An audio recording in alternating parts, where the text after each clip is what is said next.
Bonjour à tous et bienvenue sur ma chaîne La Bibliothèque d'Emilia. Aujourd'hui on se retrouve pour faire le bilan lecture du mois d'août et il y a pas mal de choses à dire. Petit laïus très rapide sur ce qui s'est passé cet été au mois d'août, plus globalement tout l'été.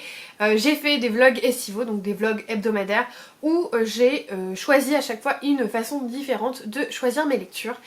Parce que j'avais besoin de créativité, j'avais besoin de renouveau, j'avais besoin de choses un peu plus spontanées. Parce que quand on a une chaîne Booktube, les vidéos souvent se ressemblent, le book haul, sortie littéraire, update lecture.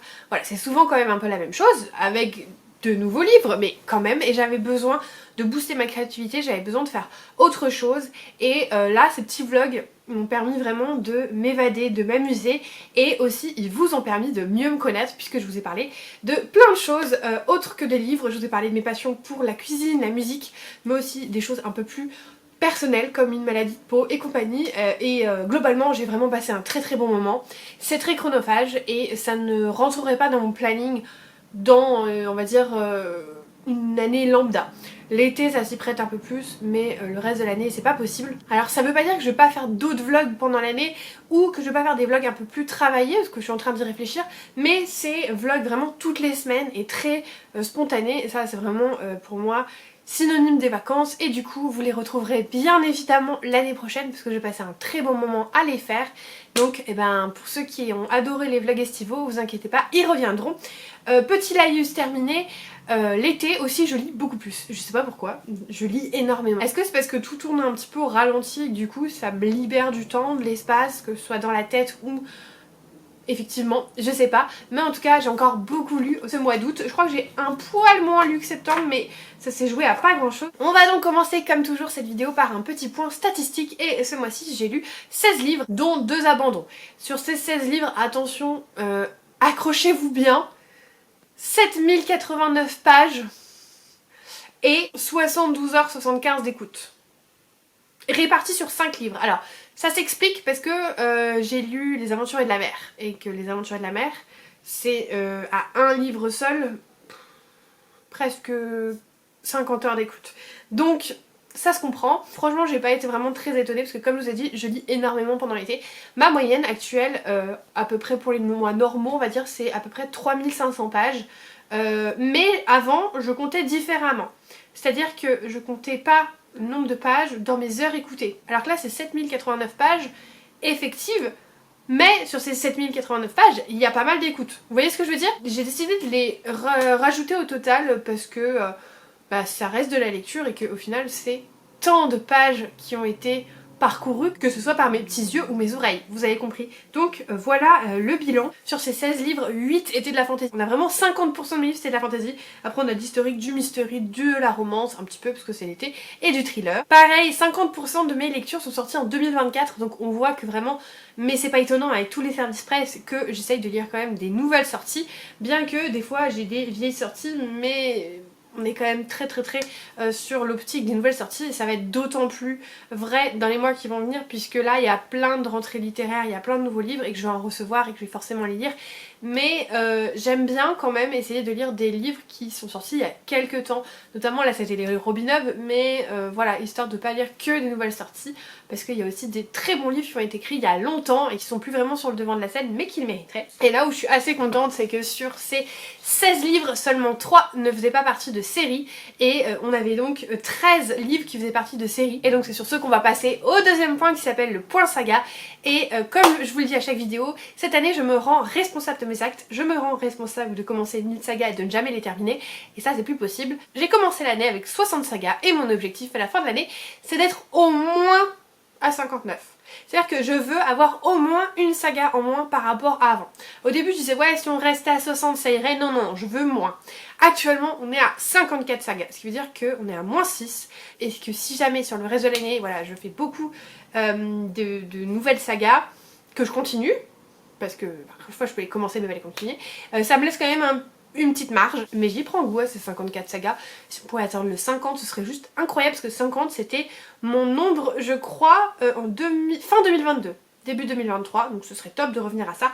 Bref, sur les 13 séries que j'ai commencé une nouvelle saga. Attends, quand je dis commencer, c'est que j'ai commencé et souhaité continuer une nouvelle saga. J'ai DNF 4 sagas, dont une que j'avais déjà en cours. Donc en gros j'en ai enlevé une et après c'est 3 débuts de saga que je n'ai pas souhaité continuer. Vous verrez, je vous en parlerai, mais c'est assez récurrent chez moi que je commence des sagas et en fait le premier livre ne me convainc pas, donc je continue pas la saga. Je les compte quand même, mais voilà. J'ai continué cette saga et ça c'est hyper chouette et en même temps j'avais un de mes vlogs qui s'appelait Opération Saga, donc c'est pas si étonnant que ça. Et j'en ai terminé une. Alors terminé une, j'aurais voulu en terminer 2 mais je l'ai abandonné du coup à la place. L'important c'est d'être en négatif. D'autant plus que ce mois-ci je suis en négatif par rapport au mois d'avant. Donc c'est cool. Donc on est plutôt bien au niveau saga. Au niveau du coup de mes avis lecture, je vais découper cette vidéo par rapport au vlog thématique que j'ai fait. Je vous mettrai toujours par ici le vlog correspondant et vu que j'ai 16 livres à vous présenter, vous vous doutez bien que je ne peux pas rentrer en détail dans les livres. Je vais faire comme la vidéo du mois de juillet, je vous en parle en gros et si jamais vous êtes intéressé par mon avis, je vous renvoie vers mon vlog puisque j'en parlerai sûrement beaucoup plus, mais on va commencer comme ça. Je vais prendre direct la suite du bilan du mois de juillet, tout simplement parce que j'avais commencé à vous présenter un vlog qui concernait en fait que la moitié du mois de juillet puisque la semaine était en quinconce sur juillet et août. Il s'agissait du vlog 7 jours 7 livres et alors ça c'est un concept que vous adorez, c'est-à-dire que même si les vlogs c'est pas ce qui marche le plus, ce concept là j'ai l'impression que partout où je le vois vous adorez ce concept. Sur ce vlog là j'ai 4 livres à vous présenter. Alors j'en ai lu 7 ou 8 mais je les avais lus en juillet. Donc sur août il y a 4 livres qui sont concernés. Le premier c'est Demigods Academy, le tome 2 de Elisa S. Amore, publié chez Hachette Romans. C'est des romans qui se lisent très vite, hein. Ils font 225 pages, c'est écrit grand, c'est du format semi-poche, bref. Que dire de ce deuxième tome, sachant que j'ai lu le troisième et qu'il faut du coup que j'essaye de scinder mes avis sur le 2 et le 3.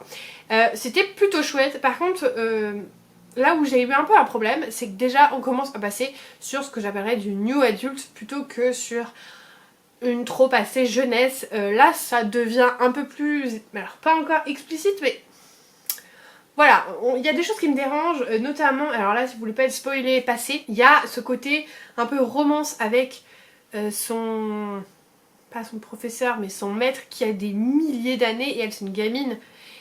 Et ce côté influence et emprise et qui est censé être sexy mais que je trouve pas du tout sexy et que j'ai pas du tout aimé. J'ai pas envie en fait dans cette histoire d'avoir des choses qui sont censées être sexy. Voilà, c'est clairement j'ai pas apprécié ce tournant. Ça ira d'autant plus dans le troisième tome, c'est pour ça que j'essaye de rester factuelle sur ce deuxième tome. C'était quand même chouette, ça se lisait tout seul. Il y avait des intrigues qui étaient intéressantes. Et il y a ce petit truc dont je vous ai parlé là, qui a commencé à me titiller et c'était pas fini. J'ai adoré cependant Et ils ne furent plus que 9 de Ciel Armeur, publié chez Cherche Midi. C'est le 4e tome de la saga du club des amateurs de romans policiers qui avait commencé avec Ils étaient 7 et là c'est Ils ne furent plus que 9. Je pense qu'en fait quand ils ont traduit ils ont pas trop... Oh, remarquez page. Je pense que quand ils ont traduit ils ont pas trop fait gaffe en fait au titre d'après parce que le premier tome ça avait rien à voir la traduction du titre avec le titre original. Mais bon, j'aime toujours autant cette série parce que je trouve qu'elle est rafraîchissante parce qu'on a vraiment un groupe.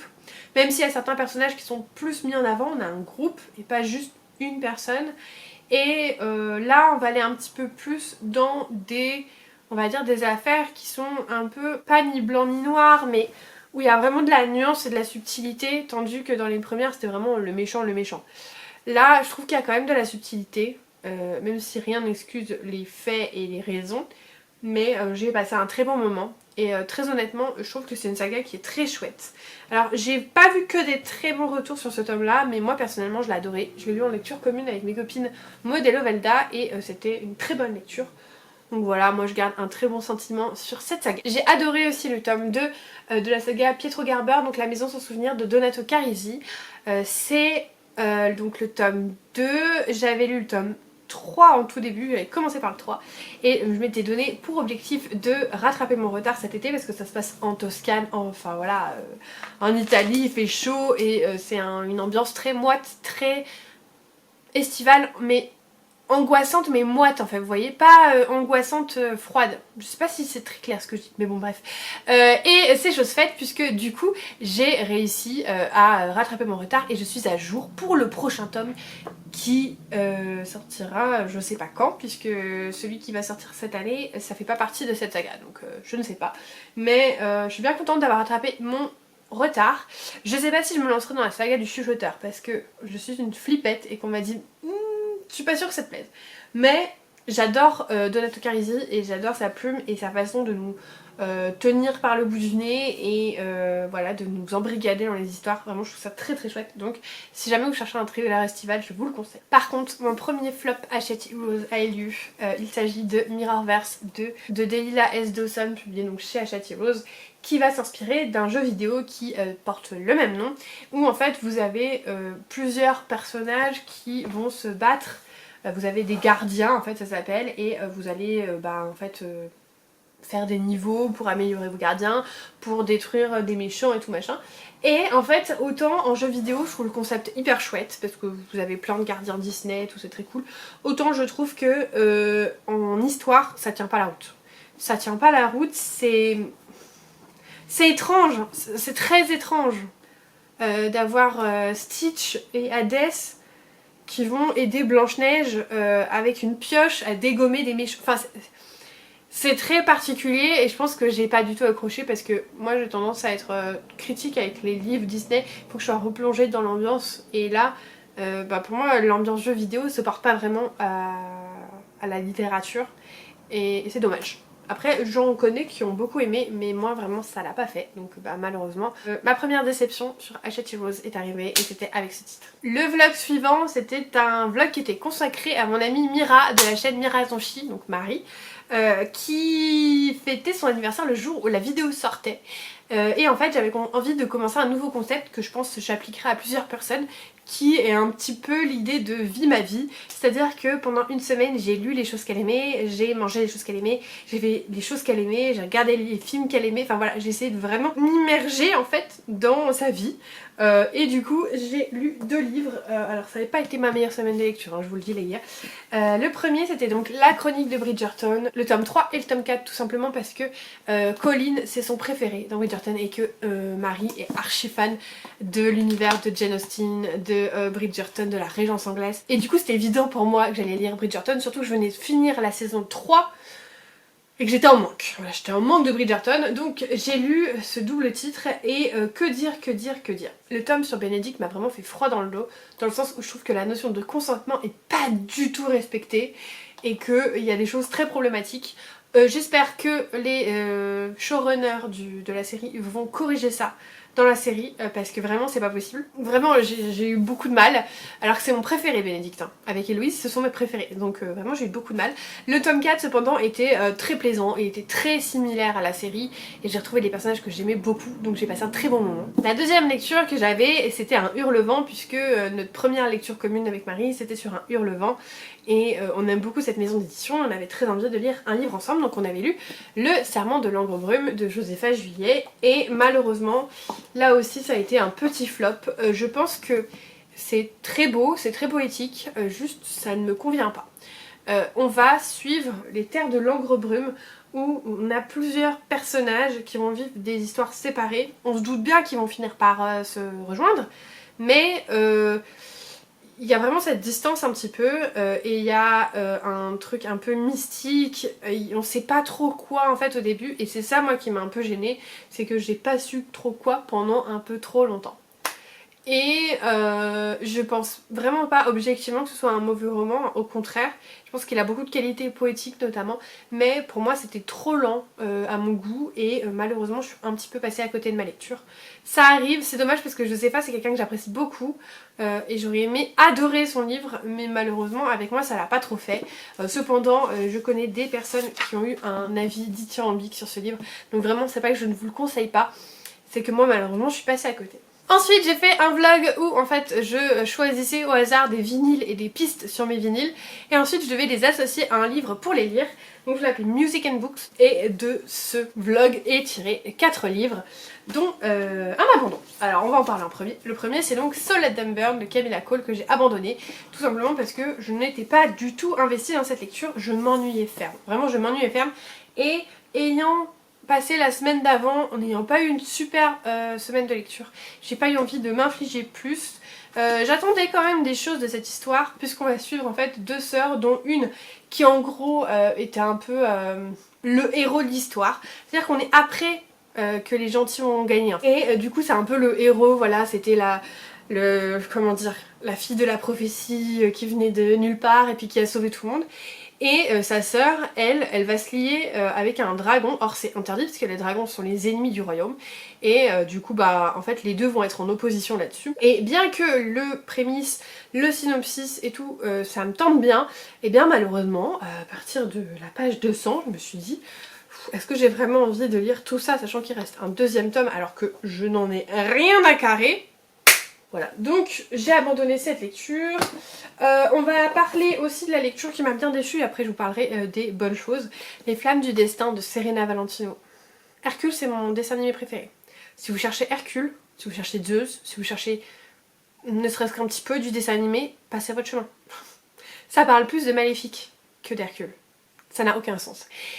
Ces histoires des trois sœurs, je suis pas fan, mais d'autant plus que là vraiment je trouve que c'est du foutage de gueule parce que vraiment on est complètement sorti de l'histoire d'Hercule. Vous savez même pas les prémices de Hadès, c'est que vraiment il l'utilise pour l'histoire des trois sœurs mais c'est pas l'origine, l'arc narratif d'origine d'Hadès, pas du tout. Pas du tout, vraiment passez votre chemin si vous cherchez ça, vous n'aurez pas ce que vous voulez. Donc vraiment j'étais très déçue, cette saga elle est très inégale pour moi, il y en a qui sont très bons, il y en a qui sont très mauvais, celui-là pour moi il est pas du tout à mon goût. Vraiment je dirais pas qu'il est mauvais parce que je sais qu'il y en a qui l'ont aimé mais moi il me plaît pas du tout, vraiment c'est tout ce que je voulais pas. Donc très déçue, je vais pas m'éterniser plus longtemps. On va passer aux livres de ce vlog qui ont été un peu meilleurs. Le premier c'est Spanish Love Deception de Elena Armas, puis j'ai lu. C'est une romance qui va se passer à la fois aux États-Unis et en Espagne où on a Catalina qui est une migrée espagnole aux États-Unis qui va apprendre que sa sœur va se marier avec le frère de son ex. Déjà ça part mal. Et il se trouve qu'en fait son ex l'a jetée comme une vieille chaussette il y a pas longtemps et qu'elle a du mal à s'en remettre et elle apprend que ce monsieur viendra avec quelqu'un au mariage. Du coup elle va dire à sa famille non mais moi aussi je viens avec quelqu'un alors qu'en fait non. Et c'est comme ça que Aaron qui est son, on va dire son collègue, va prendre ce rôle de chevalier servant alors qu'en fait il s'aime pas trop de base. Enfin elle pense qu'il s'aime pas trop évidemment. Il est amoureux d'elle depuis le début mais bon ça c'est évident dans une romance. Et bah c'était chouette. C'était chouette, la seule chose qui m'a un peu dérangée, c'est que j'ai trouvé que les scènes olé olé étaient un peu cringe, et puis surtout, il l'appelle bébé tout le temps, et je sais pas pourquoi ça m'a un peu dérangée. Ça m'a vraiment dérangée, et je saurais pas vous dire pourquoi. Il y a deux scènes olé olé qui se suivent, qui font 50 pages en tout, je crois, les deux scènes se suivent. Ça aurait pu être coupé. Si vous n'aimez pas ça, lisez-le et puis dès que vous sentez que la scène arrive, passez 2 chapitres et puis vous serez très bien. Parce que au-delà de ça, c'était quand même très bien. J'ai beaucoup aimé le personnage de Catalina qui n'était pas comme dans toutes les romances, pas comme les autres filles. Elle avait des réelles raisons de se sentir mal par rapport à sa vie, par rapport à sa relation amoureuse. Enfin, voilà, elle avait vraiment des raisons et je suis juste déçue que Aaron n'ait pas eu le même traitement parce que je trouvais que Catalina c'était un très bon personnage de romance. Or vous le savez, je n'aime pas énormément de romance donc c'était très chouette, j'ai beaucoup aimé. Je ne continuerai pas la saga parce qu'il y a un deuxième tome qui va parler, je crois que c'est du frère de Catalina et de la meilleure amie de Catalina, je crois que c'est ça. Mais ne lisant pas de romance au quotidien, j'ai pas envie de me lancer dans une saga de romance. Ça m'intéresse pas plus que ça. Je préfère découvrir d'autres autrices, surtout que j'ai bien aimé mais pas au stade de Emily Henry ou Ali Hazelwood. Donc pas envie de commencer cette saga. Surtout qu'en plus ce sont des stand-alone, ils se lisent vraiment séparément parce qu'en fait on voit très peu le frère et la meilleure amie de Catalina dans le premier tome. Donc c'est vraiment, les deux sont très séparés, c'est juste pour être dans le même univers, mais voilà, donc je continuerai pas. Et par contre j'ai fait une très belle découverte et là tout le monde va devoir lire ce livre, je vous jure, hein, parce qu'il est trop chouette. C'est Persona de Yelena, le tome 1 publié chez Hachette Roman. C'était excellent, c'était excellent, vraiment. Je ne sais pas pourquoi ce livre n'a pas plus de portée sur les réseaux sociaux parce qu'il est génial. Il y a de la diversité mais c'est hyper bien fait, il y a des représentations de tout, il y a des représentations du trouble autistique, enfin à mon sens, il y a des représentations sur les questions au niveau de l'identité, de genre et compagnie, et c'est diablement bien fait, franchement c'est extrêmement bien fait. Et en fait on va être dans un monde où tous les enfants qui sont nés avec une certaine habilité vont être parqués dans des temples et vont être utilisés pour leurs compétences. Quand ils deviennent adultes, ils vont devoir soit rejoindre pour de bon le culte, garder leur pouvoir, mais voilà, ils seront plus libres toute leur vie, déjà qu'ils l'étaient pas en étant enfants, soit ils se marient et du coup ils renoncent à leurs dons. Et c'est dans ces conditions qu'on va découvrir nos personnages qui sont donc à l'académie, qui sont bientôt en âge de s'émanciper et qui vont être missionnés par une riche notable en fait, qui va leur demander de kidnapper quelqu'un. J'en dirai pas plus. C'était très bon, c'est très bon. Vous avez vraiment une ambiance très empire romain qui est vraiment proéminente et qui est très bien faite, qui est parfaite pour l'été, et puis surtout vous avez des personnages très bien construits, des réflexions qui sont vraiment géniales, vous avez des personnages très bons, vous avez une action qui est haletante, qui vous laisse pas dans un coin à attendre, vraiment c'est un très bon roman. Donc merci Marie, parce qu'à la base c'est aussi Marie qui m'a donné envie de le découvrir et qui me l'a offert d'ailleurs, parce que vraiment c'est une très belle découverte et j'ai hâte de lire le tome 2 et tout le monde devrait lire par cela. On passe à mon avant-dernier vlog et c'était un vlog sur mes auteurs favoris, et pour ce vlog j'ai lu ces 3 livres, donc un audio et 2 lectures papier. La lecture audio c'était le tome 8 des Détectives du Yorkshire de Julia Chapman. J'adore cette série et je m'étais donné comme on va dire objectif de terminer les livres qui étaient déjà sorti en attente pour le dernier tome de la série, puisque le tome 10 sera le dernier. Donc là il m'en reste un à lire et je serai fin prête. Et à la base, de quoi ça parle? On va suivre Samson, qui est un ancien policier qui travaillait à Londres, qui s'est fait piéger et qui revient dans sa ville natale, pas très bien accueilli parce qu'il y a eu des dramas, et qui va s'associer avec Delilah, qui elle est un peu l'enfant chéri du village, qui vient de divorcer, qui a lancé une agence de rencontres et qui va également aider du coup Samson dans son agence de détective, qui va monter en attendant de pouvoir gérer ce qui se passe à Londres par rapport à sa carrière et possiblement sa vie, hein, clairement, parce qu'il a été piégé. Et c'est trop bien. Vraiment, j'aime beaucoup cette série. Elle devient de plus en plus mystery que cozy mystery, parce que en fait vous avez l'intrigue fil rouge qui va au fil des premiers tomes, voilà, se tisser par rapport à ce qui s'est passé avec Samson, et plus on va se rapprocher de la fin, plus on sent que voilà, les taux se resserrent, qu'on a plus d'informations sur qui tire les ficelles, qui sont les grands méchants, et du coup l'intrigue va quand même vachement plus se concentrer sur sur cette intrigue plutôt que sur des petites choses annexes comme on pouvait avoir dans les autres tomes avec des enquêtes annexes de l'agence de détective, alors que là les enquêtes commencent à se regrouper, voire parfois il y en a plus, il n'y a que l'enquête principale par rapport à ce qui se passe dans ce village. Et ça me dérange pas parce que vraiment c'est trop bien fait. Je pense que c'est bien que ça s'arrête là parce que on a développé les personnages assez pour qu'on n'ait pas besoin de leur recréer des drames pour créer de la dynamique. Et je pense qu'il est temps que ça s'arrête, et en même temps ça me fait trop mal au cœur quand je vais terminer le dernier tome, parce que vraiment c'est une saga de qualité. L'autrice est adorable en plus, vraiment je l'ai rencontrée en vrai, elle est trop gentille et j'aime beaucoup cette série. Ensuite en lecture papier, j'ai lu le dernier livre de Jérôme Loubry qui s'appelle L'île, qui est sorti chez Calman Levy, qui va relater l'histoire d'une jeune fille qui il y a quelques années s'est pris sa propre vie sur l'île de Porquerolles suite à des choses un peu mystérieuses, et 5 ans plus tard il est de retour avec ses amis et son ancien petit copain, et c'est là qu'un nouveau corps va être découvert et peut-être que tout est lié. Bref, c'est du Jérôme Loubry, j'ai beaucoup aimé ce roman mais j'ai été déçue. Je vous explique pourquoi. Jérôme Loubry et moi c'est une grande histoire d'amour dans le sens où quand j'ai découvert Les Refuges, vraiment je tombais amoureuse de ce livre. Ensuite j'ai lu Les Sœurs de Montmort, j'ai adoré. J'ai lu De Soleil et de Sang, j'ai adoré. Et parce qu'en fait cet auteur il a la capacité de vous retourner le cerveau et de vous faire un twist de fin qui vraiment remet tout en perspective, et vous vous dites waouh, je me suis bernée mais comme un bleu quoi, vraiment j'ai rien vu venir et il m'a choquée. Et j'ai pas ressenti ça dans ce livre, c'était beaucoup plus soft, et bien que objectivement c'était un très bon roman et je pense que si ça avait été le premier que j'avais lu de l'auteur, je l'aurais adoré, je m'attendais à plus. J'avais envie de plus et du coup j'ai été un peu déçue là-dessus. Mais en fait c'est pas parce que j'ai été déçue que c'est un mauvais livre. Au contraire, je pense vraiment que c'est un très bon livre. Mais il n'a pas atteint toutes mes espérances et c'est là le problème. Sur une note un peu plus positive, bien que c'était pas vraiment négatif, j'ai également lu Happy Place de Emily Henry, qui est une de mes autrices favorites en romance, et pourtant je n'en lis pas beaucoup. Mais Emily Henry c'est vraiment une autrice que j'adore, et ça c'était sa sortie de l'année chez Hauteville, et j'ai encore passé un excellent moment avec Emily Henry. Je trouve que elle écrit tellement bien et puis elle relate des choses tellement importantes chez les personnages. Les scènes un peu all-in n'en sont même pas, c'est hyper suggéré, c'est hyper soft Et c'est exactement ce que je cherche quand je veux lire de la romance. Vraiment, c'est exactement ce que je veux. Je pense même que si je vais choisir entre Aya Zalwood et Emily Henry, je prendrais Emily Henry. Parce que je trouve qu'elle fait les choses vraiment très très bien. Et ça va au-delà de la romance classique, je trouve. Et là, on va suivre nos deux personnages qui en fait étaient ensemble, allaient se marier. Ils se sont séparés et ils l'ont pas dit à leurs amis parce que, bah, un peu bizarre de le faire, ils sont un gros groupe d'amis et en fait ils vont se retrouver en vacances et faire semblant d'être encore ensemble puisque deux autres de leurs amis vont se marier. Donc en gros le premier jour ils disent c'est vous qui nous avez inspiré, on a décidé qu'on allait sauter le pas et du coup ils sont là genre bah du coup si on leur dit qu'on n'est plus ensemble ils vont plus vouloir se marier.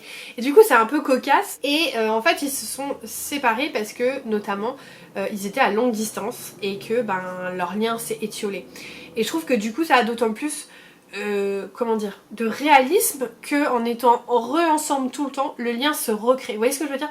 Je trouvais que les raisons qui font qu'ils se sont séparés et les raisons qui font qu'ils se retournent un petit peu autour sont vraiment réalistes, ils peuvent vraiment arriver et ils ont aucune raison en plus de s'en vouloir parce que c'est juste qu'ils se sont éloignés, qu'à un moment ils se sont pas compris et du coup je trouvais que c'était très bien fait. Voilà, j'ai passé un très très bon moment. Que vous dire de plus, j'adore Emily Henry, vraiment c'était génial. Et si vous cherchez une bonne romance d'été pour finir, on va dire l'été indien, début septembre, je vous conseille vraiment ça. Et enfin mon dernier vlog s'appelait Opération Saga puisque cette année je vous l'ai dit, je dégomme de la saga. Et bah on va commencer par ce qui n'a pas été top. Je voulais terminer cette duologie, j'avais adoré le premier tome, malheureusement le deuxième tome m'a ennuyée, mais genre vraiment ennuyée, du coup je ne l'ai même pas terminé. Il s'agit de la suite de Ce Don Perfide, alors que je vous ai parlé de Ce Don Perfide, notamment quand il est sorti en français, partout, tout le temps. Mais ce deuxième tome, qu'est-ce qu'il était long, je l'ai pas terminé. Vraiment j'ai même pas envie de m'attarder là-dessus en fait, vraiment je me suis ennuyée. Et j'étais hyper déçue parce que le tome 1 avait été une pépite. Et je trouve qu'en fait, elle aurait dû s'arrêter au tome 1. Elle aurait dû faire une fin moins ouverte, s'arrêter au tome 1 et passer à autre chose. Parce que là, on sent qu'elle savait pas quoi faire. Enfin, à mon sens. Moi, je le ressens comme ça en tout cas. Toutes les choses intéressantes ne sont plus là. Il n'y a pas d'action. Nos personnages se plaignent tout le temps mais ils ne font rien. Il n'y a rien qui avance. Et du coup, j'en ai eu marre. J'ai dit, allez, stop. Donc ça, c'est une saga abandonnée. Et j'avais vraiment aucun intérêt à terminer cette saga. Je préfère garder dans ma tête le premier tome qui était trop chouette plutôt que de me forcer à terminer cette saga et ce deuxième tome qui m'ennuyait profondément. Ensuite j'ai continué, enfin ça faisait longtemps que je m'y étais pas remis, les enquêtes d'Anne Swensen, donc le tome 8 aussi, décidément les tomes 8 en Cozy Mystery. C'est donc Meurtre et tarte au citron vert. Anna Swensen c'est toujours la pâtissière qui est au mauvais endroit au mauvais moment et qui va prêter on va dire main forte à la police. C'était encore un très bon tome et je pense que le fait d'avoir mis pas mal de temps à le lire parce que ben il y a eu plusieurs mois entre le dernier tome et celui-ci, ça a aidé parce que c'est vrai que objectivement il y a des tropes redondants, il y a des choses un peu moyennes, mais c'est un petit peu mon plaisir coupable. Je sais qu'objectivement c'est pas la meilleure saga du monde, mais je l'aime tellement et je passe tellement un bon moment et je pense que si je le lisais un par mois, pour le coup je l'aimerais pas autant parce que le triangle amoureux me saoulerait, parce que la redondance me saoulerait et là je trouve que du coup de les distiller ça va, ça fait que bah, j'ai toujours hâte d'y retourner, je suis toujours contente de retrouver les personnages et je ne me lasse pas. Mais je peux comprendre les critiques qu'il y a, notamment quand on avance dans la saga et qu'on retrouve toujours les mêmes, on va dire, tropes, les mêmes procédés. J'avoue que ça se ressemble un petit peu, mais que voulez-vous? J'aime trop, j'adore cette saga et je lirai le prochain qui est Meurtre et Carrot Cake, je pense, cet automne. Voilà, je sais pas encore quand exactement, mais cet automne. La star du mois d'août, The Star, vraiment le top du top, la crème de la crème, c'est Les Aventuriers de la Mer. La fin de la saga, donc le tome 7, 8 et 9 de Robin Hobb. Et là on est sur la fin de la saga de Les Aventuriers de la Mer. C'est pourquoi je vous les montre 3 par 3, tout simplement parce que bah, ça correspond à un seul tome en VO. Donc je le lis comme il doit se lire, d'une traite. Et je l'ai écouté pour le coup, c'était absolument génial, vraiment cette fin était magistrale, à l'instar de ce que sait faire l'autrice. Les personnages étaient vraiment très bons. Ce qu'elle sait faire, l'autrice notamment, c'est réussir à nous faire détester les personnages pour ensuite les adorer. Elle arrive à mettre de la nuance dans tous ses personnages. L'aventure est dingue, le monde est dingue, c'est rythmé, il y a tout ce que vous voulez dans de la fantaisie adulte de qualité, vraiment je ne peux que vous conseiller de commencer Robin Hobb. Je vous ferai une vidéo spéciale sur la saga des Aventuriers de la Mer, comme j'avais pu faire avec la première ère de l'Assassin Royal, pour vraiment vous donner tout tout ce que j'ai à vous donner sur cette saga. Mais voilà, c'était un grand plaisir et je suis très contente de l'avoir lu en été. Et je suis très contente de l'avoir lu et de pouvoir me dire que maintenant je vais pouvoir retrouver Fitz parce que bien que c'était exceptionnel, l'Assassin Royal qui est donc une espèce de saga en fait qui va être entrecoupée d'autres sagas, c'est vraiment mon coup de cœur. J'aime trop Fitz, j'aime trop Œil de Nuit, j'aime trop Patience, j'aime trop Vérité, Ketriken, tous les personnages qu'il y a. Et bien que j'ai bien aimé ces personnages là, pour moi ils détrônent pas mes personnages chouchous de l'Assassin Royal, donc excellente saga. Mais mon top reste quand même l'Assassin Royal. Et si je devais du coup vous donner les autres tops de ce mois-ci, au niveau de mon top 3, je pense qu'on est pas mal sur ça. Je dirais Robin Hood en premier, Persona en deuxième et Happy Play en troisième. Moi, je pense que ce serait pas mal. C'était quand même un mois de lecture assez intense, hein, on va pas se le cacher. Je pense que le mois de septembre va être beaucoup plus soft et beaucoup plus détente là-dessus. Déjà, j'aurai plus mes vlogs de 1 heure à faire le dimanche soir. Vite, donc ça va être un peu plus... voilà. Bon après ça veut dire qu'il y a 2 vidéos face cam par semaine qui reprennent. Je pense pas que je ferai 2 vidéos face cam par semaine jusqu'à la fin de l'année. Je vais essayer de faire ça septembre, octobre, novembre. Décembre, je pense que je prendrai des vacances de vidéos on va dire, et je vous proposerai qu'une vidéo par semaine. Je pense que c'est mieux parce que l'année dernière j'étais épuisée, j'allais de partout avec les préparatifs de Noël, c'est pas... Donc bah écoutez, je vais essayer de faire ça quand même septembre, octobre, novembre. Peut-être qu'il y aura des semaines où je ne vous ferai qu'une vidéo. Ce qui est sûr c'est que vous aurez toujours des vidéos le dimanche et le mercredi la plupart du temps. Voilà, je vous remercie d'être arrivé au bout de cette vidéo, je vous remercie d'être arrivé au bout de cet été aussi avec moi. Je vous l'ai déjà dit dans les vlogs mais merci beaucoup, ça m'a fait beaucoup de bien ces vlogs et vraiment j'ai passé un très bon moment. Ils reviendront l'année prochaine. Merci de votre soutien, il était exceptionnel cet été. Donc merci et si vous n'êtes pas encore abonné, n'hésitez pas à le faire, à mettre un petit commentaire et un pouce en l'air. Si vous êtes toujours là, n'hésitez pas à mettre un petit emoji mer, bateau, voilà, maritime pour les aventures de la mer et puis parce que l'été s'en va. Et écoutez, moi en attendant la prochaine vidéo, comme d'habitude, je vous souhaite de merveilleuses lectures et je vous fais des bisous.